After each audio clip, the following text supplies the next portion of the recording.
Salam dan bahagia Ibu dan Bapak Guru. Selamat datang kembali di modul membuat dan memodifikasi modul ajar. Kali ini kita akan menggunakan mata pelajaran sejarah kelas 10 fase E sebagai contoh untuk membuat modul ajar dengan model pembelajaran luring. Ibu dan Bapak dapat mempraktekannya sesuai dengan mata pelajaran yang diampu. Sebelum melanjutkan video ini, silahkan mengunduh dan melihat modul ajar sejarah yang disertakan dalam video ini.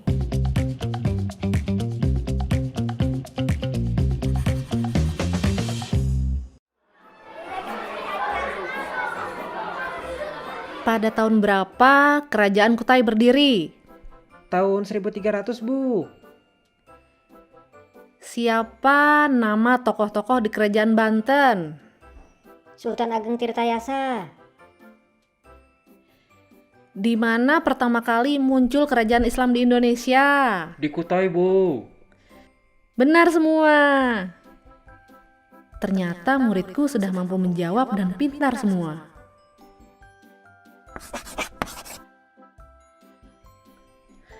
Senang sekali saya, Pak. Murid saya sudah hafal semua pelajaran saya. Pertanyaan saya ke mereka dijawab semuanya dengan benar. Menurut saya sih, Bu, menghafal saja tidak cukup. Apa gunanya menghafal tanggal sejarah tanpa mendapatkan maknanya? Oh, gitu ya, Pak. Saya juga agak bingung sih, Pak. Bagaimana menerapkan Merdeka Belajar dalam pelajaran sejarah? Betul, Bu. Dalam Merdeka Belajar, murid harus benar-benar mendapatkan manfaat dan pemahaman bermakna dalam belajar. Pendidikan harus menyesuaikan zaman, dan pelajaran sejarah harus bisa berkontribusi. Ini bisa dimulai dengan membuat modul ajar yang sesuai. Oh, baik, Pak. Saya akan coba membuat modul ajar yang pas untuk kelas saya. Terima kasih, Pak.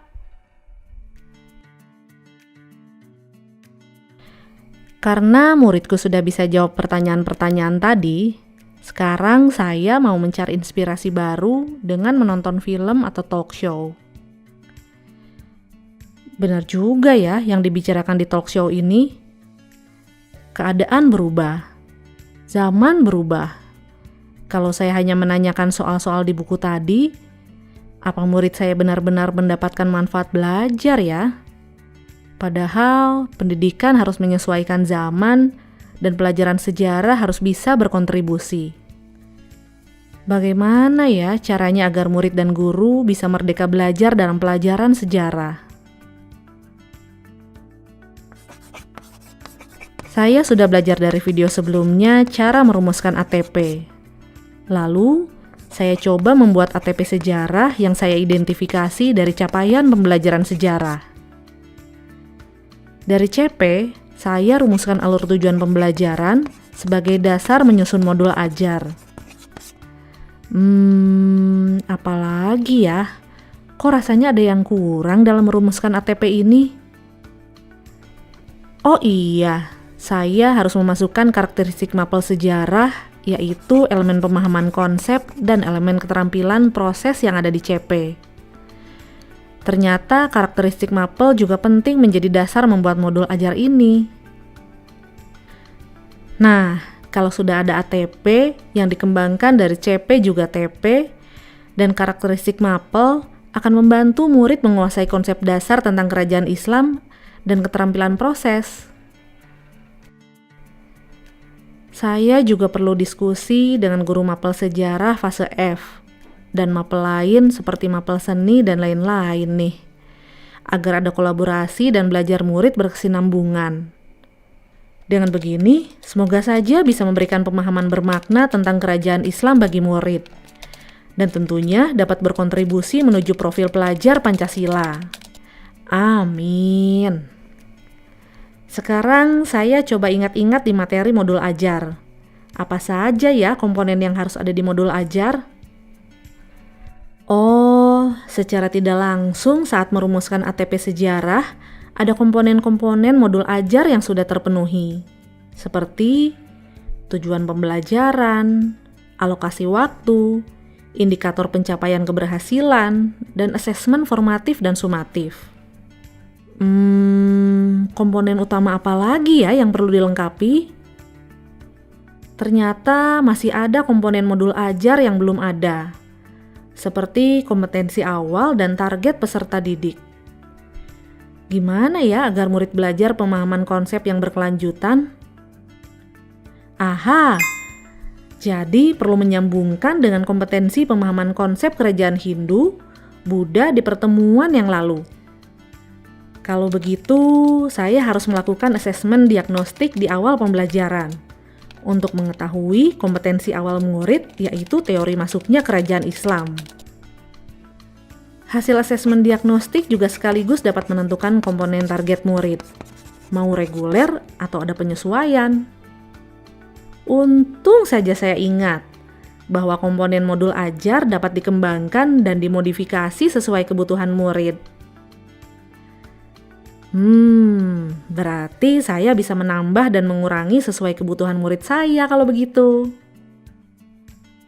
Setelah ini, saya harus merancang kegiatan pembelajaran nih, biar komponen-komponen utama di dalam modul ajar terisi. TP sudah, produk akhir sudah, pemahaman bermakna belum, ruang lingkup materi sudah. Biar mudah merancangnya, saya gunakan desain mundur saja untuk menentukan kegiatan pembelajaran di setiap pertemuan. Kalau begitu, karena sudah ada produk akhir yaitu pameran karya, bidang budaya, sosial, dan ekonomi yang dikombinasikan dengan inspirasi nilai-nilai kerajaan Islam masa lalu, saya letakkan lebih dulu di pertemuan akhir menampilkan karya dan refleksi belajar. Sebelum membuat karya, nampaknya murid-murid perlu lebih dulu mampu untuk menganalisis jenis pengaruh, sosial, budaya, politik dan agama sejarah kerajaan Islam di daerah lokasi kerajaan di masa kini. Agar bisa menganalisis jenis pengaruh kerajaan Islam, mereka juga sebaiknya mampu untuk membandingkan pengaruh kerajaan Islam terhadap kehidupan masyarakat lokal dalam hal perdagangan masa abad 16 dan masa revolusi industri 4.0. Juga menyimpulkan politik luar negeri kerajaan Islam Indonesia di kancah lokal, nasional, dan global. Dan memadukan pemikiran tokoh kerajaan Islam dengan para entrepreneur Islam masa kini di Indonesia. Setelah itu, membandingkan karakteristik kerajaan bercorak Hindu-Buddha dengan kerajaan bercorak Islam. Mengkreasikan lokal kerajaan Hindu, Buddha, dan Islam secara kronologis dan geografis dalam peta buta Indonesia dengan tepat dan pengaruhnya terhadap budaya yang masih ada di sekitar masyarakat. Nah, jadi untuk satu unit materi model pembelajaran luring, saya dan murid-murid butuh 5 kali pertemuan, 10 jam pelajaran. Nah, sekarang masuk ke detailnya. Saya harus merancang gambaran utamanya tiap pertemuan, dilengkapi sarana prasarana serta media pendukungnya. Di pertemuan 1, agar murid mendapatkan pemahaman bermakna, saya harus memunculkan pertanyaan pemantiknya. Kegiatan utama pertemuan 1 adalah mengamati sumber belajar atau media persebaran kerajaan Hindu, Buddha, dan Islam, berdiskusi dari hasil pengamatan, dan mengisi lembar aktivitas murid. Pertemuan kedua, saya mengulangi hal yang sama, memulainya dengan pertanyaan pemantik. Bagaimana hubungan antara ajaran Islam menurut ilmu dan kehebatan pemikiran tokoh-tokoh kerajaan Islam masa itu? Kegiatan utama pertemuan 2 mengidentifikasi contoh peninggalan kerajaan Hindu, Buddha, dan Islam, diskusi hasil identifikasi, mengisi lembar aktivitas murid berupa tabel analisis perbedaan. Nah, akhirnya setelah semua pertemuan didetailkan, sekarang saya memiliki kegiatan utama pembelajaran untuk satu unit materi tentang kerajaan Islam, media pendukungnya, serta waktu yang dibutuhkan. Tapi saya lihat kembali siapa tahu ada yang terlewat kebutuhan pendukung pembelajaran lainnya. Oh iya, hampir terlupa. Dari kegiatan utama pembelajaran tiap pertemuan, kan saya bisa mengidentifikasi dimensi profil pelajar Pancasila yang dikembangkan. Ada berkebinekaan global, dikembangkan melalui menyimpulkan politik luar negeri Kerajaan Islam Indonesia di kancah lokal, nasional, dan global dengan segala perbedaan karakter dan budayanya. Ada bernalar kritis, dengan menganalisis jenis pengaruh seperti sosial, budaya, politik, dan agama dari sejarah kerajaan Islam di Indonesia di masa kini. Ada kreatif, menciptakan pameran karya, bidang budaya, sosial, dan ekonomi yang dikombinasikan dengan inspirasi nilai-nilai kerajaan Islam masa lalu.